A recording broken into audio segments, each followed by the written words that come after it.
ကျွန်တော်တို့အားလုံးဟာအသက်ရှင်မှုအတွက်အစားအစာလိုအပ်တယ်ဆိုတာကိုတော့သိကြပြီးသားဖြစ်မှာပါဒါပေမဲ့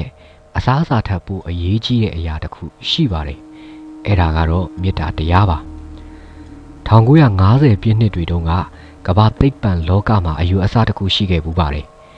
အဲ့ဒါကတော့ခလေးတစ်ယောက်ဟာသူ့ရဲ့မိခင်ကိုချစ်တာဟာ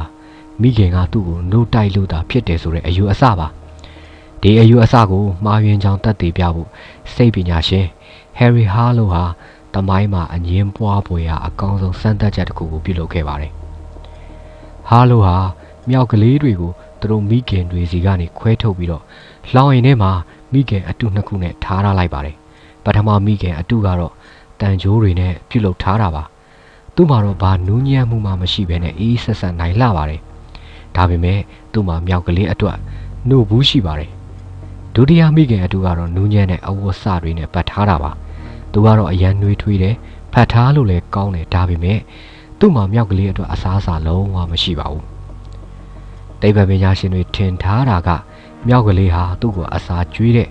တန်ကြိုးတွေနဲ့ပြုလုပ်ထားတဲ့မိခင်စီမှာပဲအချိန်ကုန်ဆုံးလိမ့်မယ်ပေါ့ဒါပေမဲ့တကယ်ရလက်ကတော့လူတိုင်းကိုအံ့ဩသင့်စေခဲ့ပါတယ်မြောက်ကလေးဟာတနေ့တာရဲ့18နာရီကျော်ကိုနှွေးထွေးတဲ့အဝတ်တွေနဲ့ပြုလုပ်ထားတဲ့မိခင်စီမှာပဲကတ်တွယ်နေခဲ့တာပါသူဟာအရန်ပိုက်စာလာတဲ့အချိန်ကြာမှသာတန်ကြိုးတွေနဲ့ပြုလုပ်ထားတဲ့မိခင်စီကိုခဏသွားပြီးတော့နှုတ်ဆုခဲ့ပါတယ်နှုတ်ဆုပြီးတာနဲ့နှွေးထွေးတဲ့အဝတ်မိခင်စီကိုချက်ချင်းပြန်ပြေးလာပြီးတော့ဖတ်ထားတတ်ပါတယ်ဒီနေရာမှာကျွန်တော်တို့သိလိုက်ရတာကတက်ရှိတွေဟာဘိုက်ပြေးဖို့ထက်စိတ်ပိုင်းဆိုင်ရာနှွေးထွေးမှုကိုပို့ပြီးတော့တောင်းတကြတယ်ဆိုတာပါပဲဟာလိုဟာစမ်းသပ်ချက်ကိုပို့ပြီးတော့နှက်ဆိုင်အောင်ပြုလုပ်ခဲ့ပါတယ်သူဟာမြောက်ကလေးတွေရှိတဲ့လှောင်ရင်တွေကို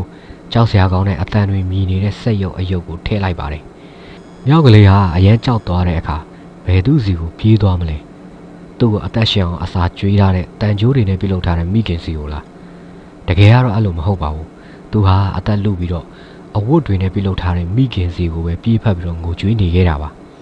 ဒီအချက်ကတတ်သိပြလိုက်တာကတော့ကျွန်တော်တို့ဟာအခက်အခဲကြုံတဲ့အခါကြောင်းရုံတဲ့အခါဘိုက်ဝါဖို့တဲ့စိတ်လုံခြုံမှုကိုပို့ပြီးတော့လိုအပ်တယ်ဆိုတာပါပဲဟာလိုရဲ့ဒီစံတက်ချက်ဟာတရိတ်ဆန်တွေအတွက်တည်းမဟုတ်ပဲလူသားတွေအတွက်ပါကြီးမားတဲ့သင်ခန်းစာတစ်ခုပေးခဲ့ပါတယ်